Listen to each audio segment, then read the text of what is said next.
حضرت محمد صلی اللہ علیہ وسلم کی ولادت سے لے کر شاہد ہونے تک کا پورا واقعہ آپ کو یہ واقعہ اچھا لگے تو میرے چینل کو سبسکرائب کر دینا۔ آپ صلی اللہ علیہ وسلم کا تعلق مکہ کے سب سے معزز قبیلہ قریش سے تھا۔ آپ صلی اللہ علیہ وسلم کے والد کا نام حضرت عبداللہ اور دادا کا نام عبد المطلب تھا۔ آپ صلی اللہ علیہ وسلم کی پیدائش سے پہلے ہی والد کا انتقال ہو چکا تھا۔ 12 ربیع الاول پیر کے دن صبح صادق کے وقت آپ صلی اللہ علیہ وسلم کی ولادت ہوئی۔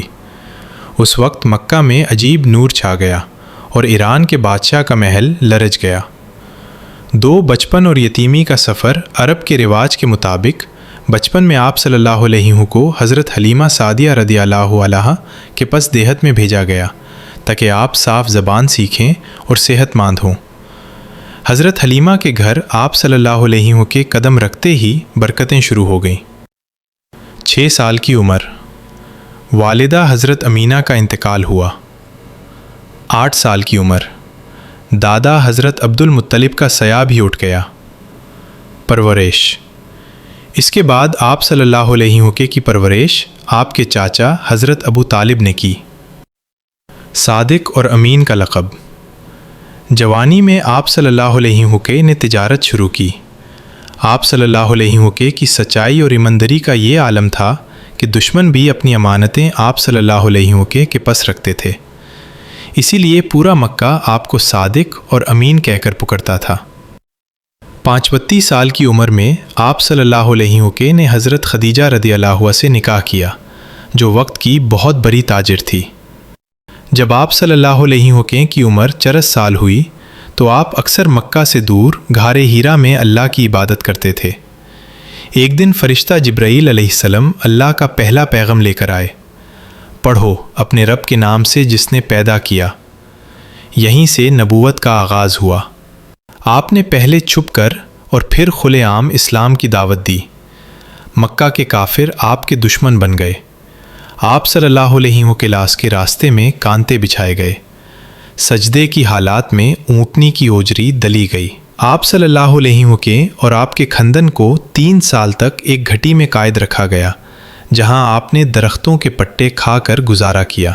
ظلم بڑھا تو آپ صلی اللہ علیہ وسلم طائف گئے، لیکن وہاں کے لوگوں نے آپ پر پتھر برسائے۔ آپ صلی اللہ علیہ وسلم کے جوتے خون سے بھر گئے، مگر آپ نے انہیں بد دعا نہیں دی۔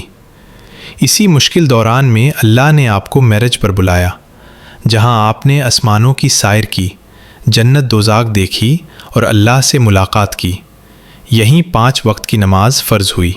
جب مکہ کے لوگوں نے آپ صلی اللہ علیہ وسلم کو شہید کرنے کا منصوبہ بنایا تو اللہ کے حکم سے آپ نے اپنے دوست حضرت ابو بکر رضی اللہ عنہ کے ساتھ مدینہ ہجرت کی۔ مدینہ کے انصار نے مسلمانوں کا دل سے استقبال کیا اور یہیں سے پہلی اسلامی ریاست کی بنیاد پڑی۔ مسلمانوں کو ختم کرنے کے لیے کافروں نے کئی حملے کیے۔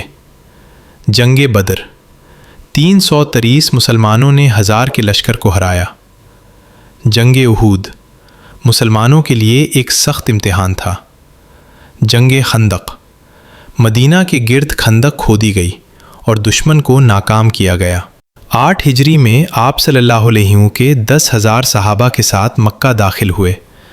بنا کسی خون خرابے کے مکہ فتح ہوا۔ آپ صلی اللہ علیہ وسلم نے ان سب کو معاف کر دیا جنہوں نے آپ کو تکلیف دی تھی۔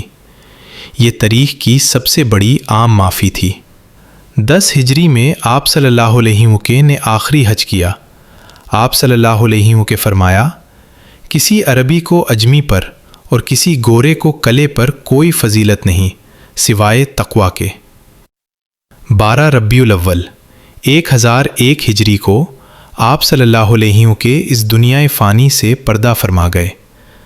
آپ صلی اللہ علیہ وسلم کے آخری وصیات نماز اور کمزوروں کے حقوق کے بارے میں تھی۔